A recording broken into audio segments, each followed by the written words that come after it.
Hi, this is Fran Scarlett of Scarlett Roams the Globe. I am an avid solo traveler, a part-time digital nomad, and today I wanted to share my trip to South Africa with you.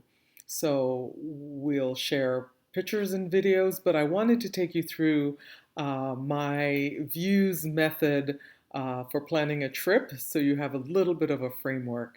So views, V stands for vision, I stands for itinerary, E stands for expenses, W stands for weather and or seasonality, and S stands for safety. So what was my vision in planning a trip to South Africa? What did I want to accomplish? Well, I wanted to go to Africa, and I felt at the time that South Africa would be the most Western country, and so the easiest to adjust to. I don't think that's necessarily the case today, but at that time I did.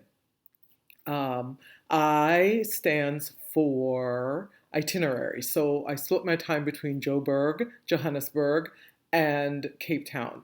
So I spent 3 days in Joburg and 6 days in Cape Town. In Joburg, I went to the Apartheid Museum. I went to the Lion Park in Johannesburg. I went to the Cradle of Mankind, Soweto, and several other areas in Johannesburg. In Cape Town, I went to the Cape Winelands, which has, South Africa has a huge wine industry. I went to Langa, the first township in South Africa, not Soweto, actually, Langa in Cape Town. I also went on a ride to the southernmost point of the continent of Africa, the Cape of Good Hope, and had lots of wonderful experiences volunteering, meeting with entrepreneurs while I was in Cape Town. In terms of expenses, so I found South Africa to be fairly reasonable. I think I spent about $2,000 while I was there. Accommodations are very reasonable, I found. But excursions, and because it's a big country, getting a guide and a driver does cost a little bit of money. Um, the wine tour was also an excursion that was reasonably pricey. In terms of weather, I went in March. Now, March is the fall in the southern hemisphere, so it was relatively cool in South Africa. Johannesburg was a little warmer, but as you go south, it gets cooler because it's the southern hemisphere, so you're getting closer to the bottom. And so it was a little bit cooler in Cape Town than it was in Joburg, which worked for me perfectly. From a safety standpoint, I think that I would not go to either Cape Town or Joburg without a guide. Now, others may be comfortable with that. I felt like it was a level of comfort for me to have a guide, going from place to place, helping just navigate fairly busy, crowded city. Both cities are. Joburg a little bit more, in my opinion, than Cape Town.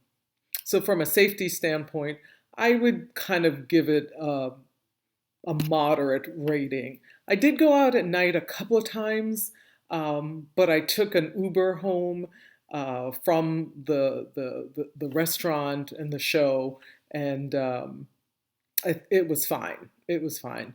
I don't think I would be wandering out at night on my own as a solo traveler as a norm in Cape Town, or for sure not in Joburg.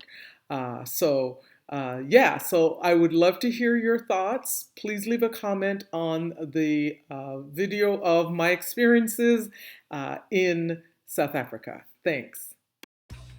South Africa was the first time I stepped foot on the motherland, and it was magical and spiritual and exciting all at the same time.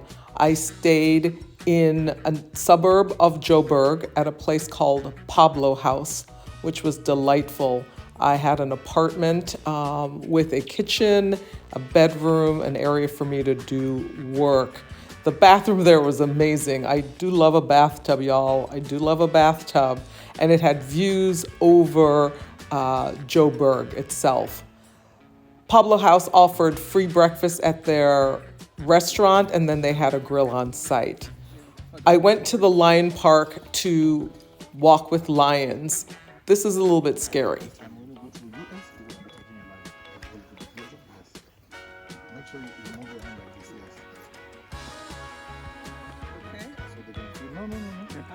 No, mama. Look at me here. I'm so petting a lion is so whatever every day. This is the lion whisperer. He's known throughout the region for his amazing skills with lions. I also went to the cradle of humankind, where some of the oldest human remains have ever been found, fossils. The place was pretty magical, way out a little bit from the central business district. Of course, the Apartheid Museum was one of my favorites. 3 hours I spent there, and I could have easily spent another hour or so more. So emotional to see what the remnants of apartheid have been about. Soweto stands for Southwestern Townships, and that is a very, very powerful place to be. Came upon these guys.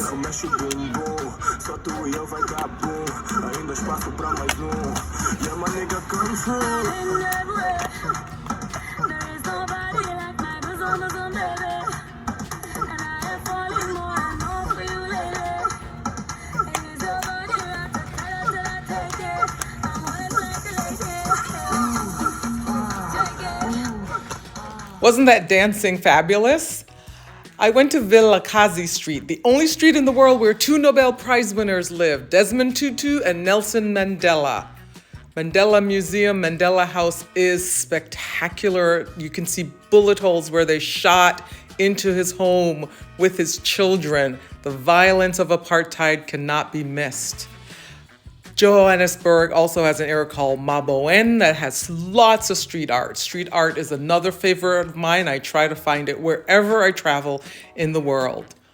On to Cape Town, South Africa. This is Table Mountain.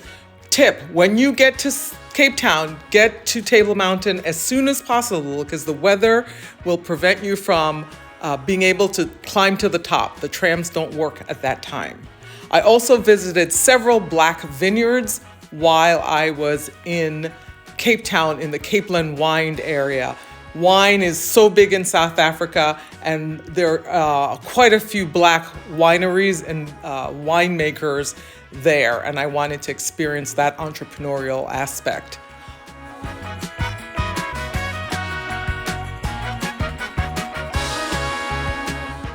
If I haven't said it yet, Cape Town is one of the most stunningly beautiful places I've ever seen. One of my all-time favorite things was getting to volunteer at a primary school, feeding breakfast to children who drove 2 hours to get to school. There is an area in Cape Town called Bokep that is the traditionally Muslim area, and I got to spend time there, as well as took a drive down to see penguins. Look at the views from the road as we made our way to the southernmost part of South Africa, down to the Cape of Good Hope.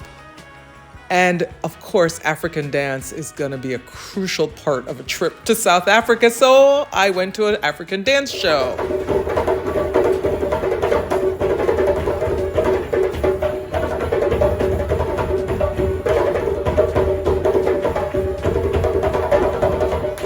South Africa cannot be missed. If it's not on your list, put it on your list. Send me a message if you want to learn more about South Africa.